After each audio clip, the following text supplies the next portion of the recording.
لله رب العالمين والصلاة والسلام على أشرف الأنبياء والمرسلين نبينا محمد وعلى آله وأصحابه أجمعين أما بعد أعوذ بالله من الشيطان الرجيم بسم الله الرحمن الرحيم سورة البلد مکی ہے، 1 رکوع اور 20 آیتیں ہیں۔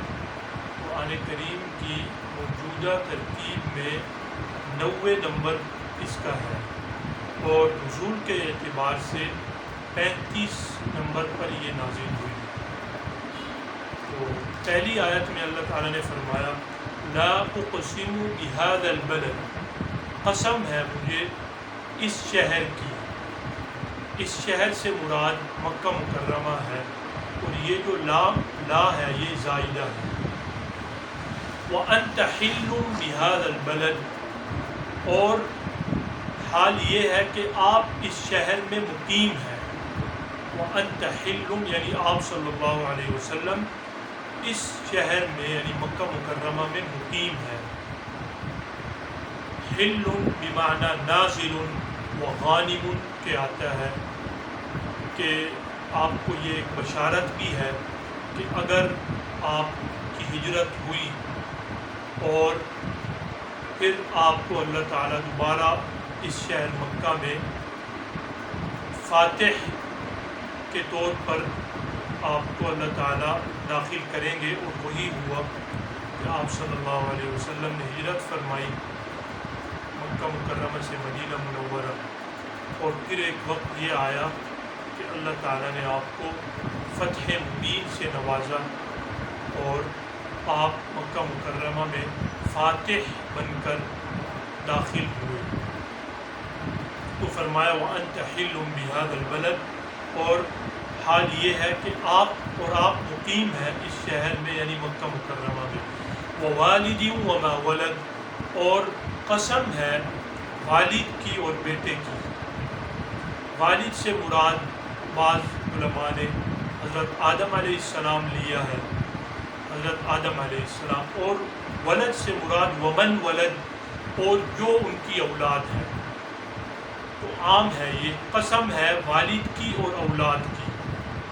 لقد خلقنا الانسان فی کبد، کہ ہم نے انسان کو پیدا کیا مشقت میں۔ تو انسان کو اللہ تعالیٰ نے مشقت میں پیدا کیا۔ مشقت کیا ہے کہ ایک تو وقت سب سے پہلے انسان کا وجود ہی نہیں تھا، اللہ تعالیٰ نے انسان کو عدم سے وجود دیا، اور انسان جب اپنی ماں کے پیٹ میں ہوتا ہے تو ماں کے پیٹ میں یہ مشقت ہے ماں کو، اور مادہ منی کیسے پہنچا رحم تک، تو یہ جو ہے یہ بھی ایک ساری تکلیفی مراحل ہیں تکلیف کے اور مشقت کے۔ اور پھر اسی طرح جب انسان کی پیدائش کا وقت آیا، اس کو جب اللہ تعالیٰ اپنی قدرت سے ماں کے پیٹ سے باہر لاتے ہیں، وہ بھی ایک بہت بڑی مشقت ہے۔ اور پھر پیدائش سے لے کر وفات تک مشقت ہی مشقت ہے۔ مشقت اس معنی میں ہے کہ دنیا میں جتنی بھی خوشیاں ہیں وہ ابدی نہیں ہیں، وہ وقتی ہیں، اور دائمی خوشیاں نہیں ہیں۔ آج خوشی ہے، مثال کے طور پر آج شادی ہے، ایک فرض کرو کسی کی شادی ہے آج، تو رات کو اس کے کسی عزیز کا انتقال ہو گیا، یا صبح اس کے کسی عزیز کا انتقال ہو گیا، اور اس طرح بے شمار واقعات ہیں۔ تو اس لیے دنیا میں مشقتیں ہیں۔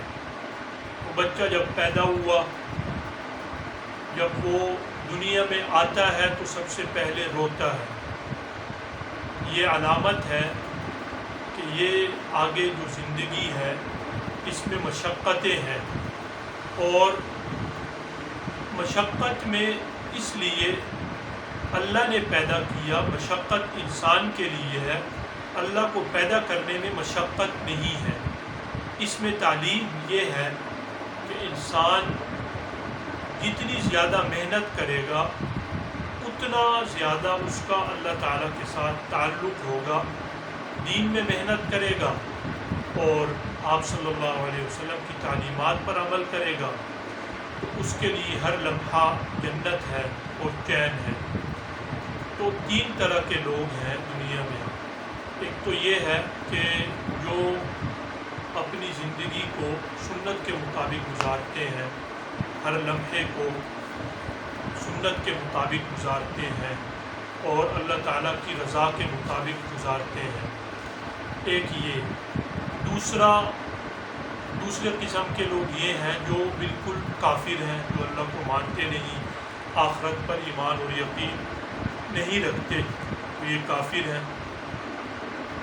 تو تیسرے قسم کے جو لوگ ہیں وہ مسلمان ہیں، جو نام کے مسلمان ہیں، عقیدہ ان کا ہے، کلمہ بھی پڑھتے ہیں، لیکن وہ کوئی عمل بھی نہیں کرتے، نہ وہ نماز پڑھتے ہیں، نہ وہ روزہ رکھتے ہیں، نہ وہ زکوٰۃ ادا کرتے ہیں، نہ وہ حج کرتے ہیں، نہ وہ صلہ رحمی کرتے ہیں، جتنے احکام ہیں عام طور سے وہ اس سے غافل ہیں۔ اس طرح کے لوگ بہت زیادہ ہیں، اللہ حفاظت فرمائے۔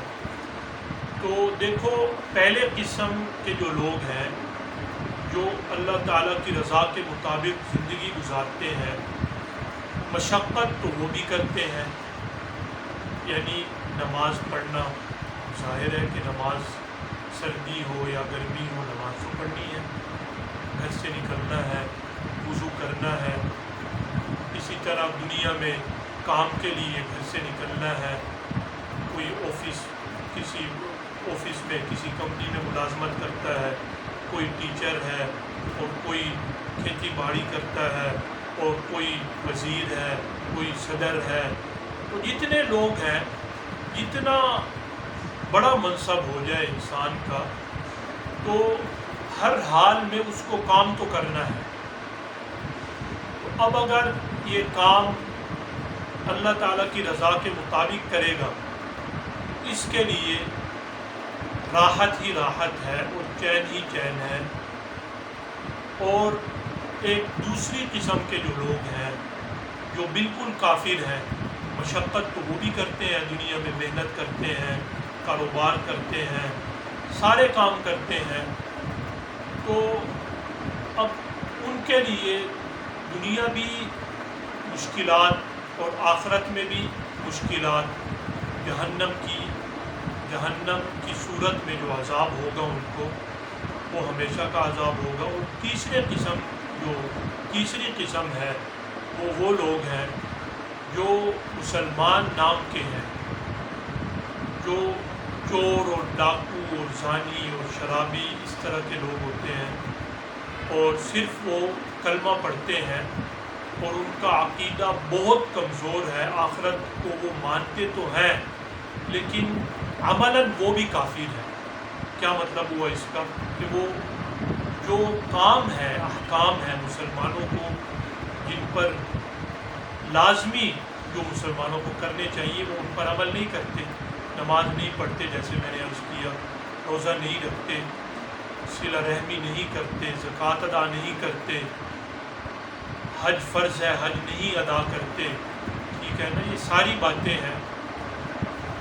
تو انسان کو چاہیے کہ وہ اللہ تعالیٰ نے جو اس کی رہنمائی کی پیغمبروں کے ذریعے اور کتابوں کے ذریعے، وہ اس پر عمل کرے، قرآن کریم پر عمل کرے، جو اس میں احکام ہیں ان پر عمل کرے، اور آپ صلی اللہ علیہ وسلم کی جو تعلیمات ہیں ان پر عمل کرے۔ آگے اللہ نے فرمایا اَيَحْسَبُ أَن لَّن يَقْدِرَ عَلَيْهِ أَحَدٌ، کیا یہ گمان کرتا ہے انسان، کیا یہ خیال کرتا ہے کہ کوئی اس پر قادر نہیں ہوگا؟ یہ کیسی سوچ ہے، کتنی بری سوچ ہے، کوئی قادر کیسے نہیں ہوگا؟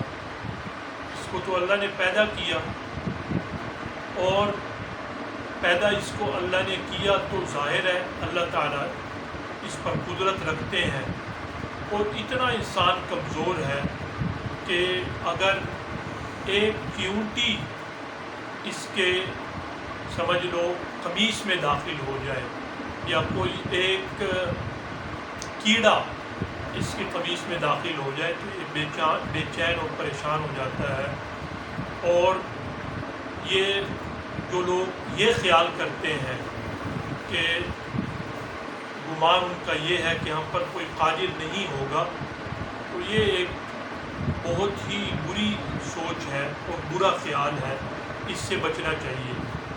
آگے فرمایا یقول اہلکت مالا لبدا، یہ کہتا ہے کہ میں نے بہت مال خرچ کیا۔ ایحسب ان لم یرہ احد، یہ خیال کرتا ہے انسان، گمان کرتا ہے کہ اس کو کوئی نہیں دیکھ رہا، یہ بھی خیال غلط ہے۔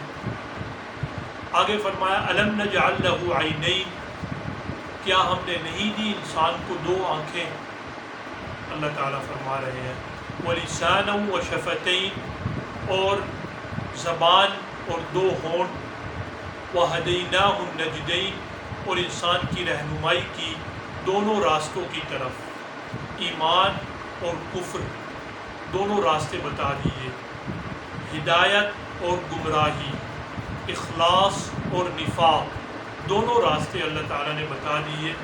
اور دوسری جگہ سورۃ الزمر میں اللہ تعالیٰ نے فرمایا ان تکفروا فإن اللہ غنی عنکم ولا یرضی لعبادہ الکفر وإن تشکروا یرضہ لکم، فرمایا کہ اگر تم کفر کرو گے اللہ تعالیٰ تو بے نیاز ہے، اللہ کو کیا ضرورت ہے تمہاری، اور فرمایا ولا یرضی لعبادہ الکفر، اللہ تعالیٰ راضی نہیں ہے، بندے اگر کفر کو اختیار کریں تو اللہ اس پر راضی نہیں ہے۔ پھر آگے فرمایا وَإِن تَشْكُرُوا يَرْضَهُ لَكُمْ، اگر تم شکر کرو تو اللہ تعالیٰ تم سے راضی ہوگا۔ سورۃ النساء میں اللہ تعالیٰ نے فرمایا، پارہ نمبر 5 کی آخری آیت ہے مَا يَفْعَلُ اللَّهُ بِعَذَابِكُمْ إِن شَكَرْتُمْ وَآمَنْتُمْ، کہ اللہ کیا کرے گا تمہیں عذاب دے کر اگر تم شکر کرو اور ایمان لے کر آؤ۔ اللہ تعالیٰ تو بے نیاز ہے، اللہ کو کوئی فائدہ نہیں، نہ ہی کوئی نقصان ہے بندے کو عذاب دینے سے۔ تو اس لیے انسان کو چاہیے کہ وہ جو اس کی رہنمائی اللہ نے کی، دونوں راستے اس کو بتا دیے، اور انبیاء علیہ السلام کو بھیجا اور ان کے ساتھ کتابوں کو بھیجا اور انسان کو عقل عطا فرمائی، تو اب انسان کو چاہیے کہ وہ سیدھے راستے کو اختیار کرے۔ اگر وہ کفر کو اختیار کرے گا تو اس کے لیے ہمیشہ جہنم ہی جہنم ہے اور ہمیشہ کے لیے اس کو عذاب ہوگا۔ آگے فرمایا فَلَقْتَحَمَ الْعَقَبَةَ، پس نہیں داخل ہوا وہ گھاٹی میں، کہ یہ انسان ابھی تک گھاٹی میں داخل نہیں ہوا۔ آگے فرمایا وَمَا أَدْرَاكَ مَا الْعَقَبَةُ، اور آپ کو کیا پتہ وہ گھاٹی کون سی ہے، وہ کیا ہے وہ گھاٹی؟ فَكُّ رَقَبَةٍ، وہ گردن کا چھڑانا ہے۔ کیا مطلب ہوا گردن کا چھڑانا؟ یعنی غریبوں کو کھانا دینا، ان کی مدد کرنا، کوئی بندہ مقروض ہے، غریب ہے، وہ قرض ادا نہیں کر سکتا، اس کو اس کا قرضہ ادا کرا دینا، کوئی بندہ جیل میں ہے قرض کی وجہ سے، اس کو جیل سے جو ہے وہ اس کا قرضہ ادا کر دینا اور اس کو جیل سے رہا کرا دینا۔ تو یہ ہے کہ گردن کا چھڑانا، گردن کا آزاد کرانا۔ فرمایا او اطعام فی یوم ذی مسغبہ، یا کھانا کھلانا بھوک والے دن جس میں فاقے کا دن ہو، بہت سخت بھوک ہو۔ مسغبہ یعنی مسغبہ کا مطلب یہ ہوتا ہے جس میں بہت سخت بھوک ہو، کہ انسان کے پاس کچھ بھی نہ ہو کھانے کے لیے، ان دنوں میں اس وقت کھانا کھلانا۔ یتیما ذا مقربہ، یتیم کو، کون سے یتیم؟ ذا مقربہ، جو رشتہ دار ہے۔ رشتہ دار بھی، تو رشتہ دار کو کیونکہ دینا زیادہ ثواب ہے، عام یتیم کو بھی دے سکتے ہیں جو رشتہ دار نہیں ہے، لیکن رشتہ دار کو دیں گے جو یتیم بھی ہے رشتہ دار بھی ہے تو ثواب ڈبل ہے، ایک تو صلہ رحمی کا اور دوسرا جو صدقہ کیا اس کا تو ڈبل ثواب ہے۔ آگے فرمایا او مسکین ذا متربہ، یا وہ مسکین غریب جو بالکل مٹیالہ ہے، مٹی کے ساتھ ملا ہوا ہے، بہت زیادہ محتاج ہے۔ اس کے بعد فرمایا ثم كان من الذين آمنوا وتواصوا بالصبر وتواصوا بالمرحمة، پھر یہ وہ بندہ ایمان والا بھی تھا، ظاہر ہے ایمان والا ہوگا تو یہ اعمال جو کر رہا ہے، ایمان والا ہوگا تو اس کا اعتبار ہوگا، کیونکہ بعض دفعہ کافر بھی اس طرح کے خیر کے کام کرتے ہیں، تو کافر جو اس طرح کے کام کرتے ہیں یعنی کسی کو کھانا کھلا دینا، کسی کی مدد کر دینا، تو اس کو دنیا میں بدلہ دے دیا جاتا ہے، آخرت میں کافر کے لیے جہنم ہی جہنم ہے۔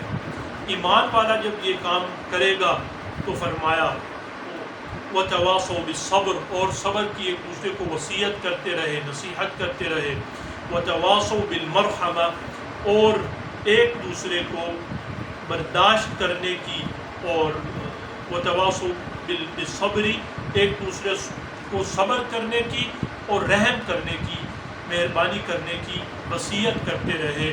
آگے فرمایا اولئک اصحاب المیمنہ، یہی وہ لوگ ہیں جو دائیں ہاتھ والے ہیں، خوش نصیب لوگ ہیں جن کو ان کا نامہ اعمال دائیں ہاتھ میں دیا جائے گا۔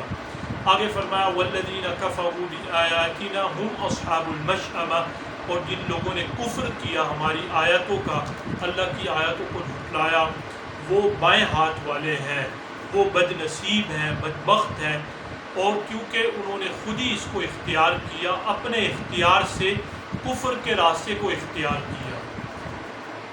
آخر میں فرمایا علیہم نار مؤصدہ، ان پر آگ کو بند کیا جائے گا ہر طرف سے اس لیے بند کیا جائے گا کہ انہوں نے ہر اعتبار سے آپ صلی اللہ علیہ وسلم کی مخالفت کی، اپنے وقت کے پیغمبروں کی مخالفت کی، پیغمبروں کو طرح طرح کی تکلیفیں دی اور ایمان نہیں لے کر آئے، آخرت کا انکار کیا، پیغمبروں کا مذاق اڑایا، پیغمبروں کو، بعض ایسے بد نصیب اور بدبخت تھے جنہوں نے پیغمبروں کو قتل کیا۔ قرآن کریم میں اللہ تعالیٰ نے سورۃ البقرہ میں پارہ نمبر 1 میں فرمایا أَفَكُلَّمَا جَاءَكُمْ رَسُولٌ بِمَا لَا تَهْوَىٰ أَنفُسُكُمُ اسْتَكْبَرْتُمْ فَفَرِيقًا كَذَّبْتُمْ وَفَرِيقًا تَقْتُلُونَ، تو بعض انبیاء علیہ السلام کو انہوں نے قتل بھی کیا، ایسے بد نصیب اور بدبخت تھے، تو اس لیے ان پر ہر طرف سے آگ بند کی جائے گی۔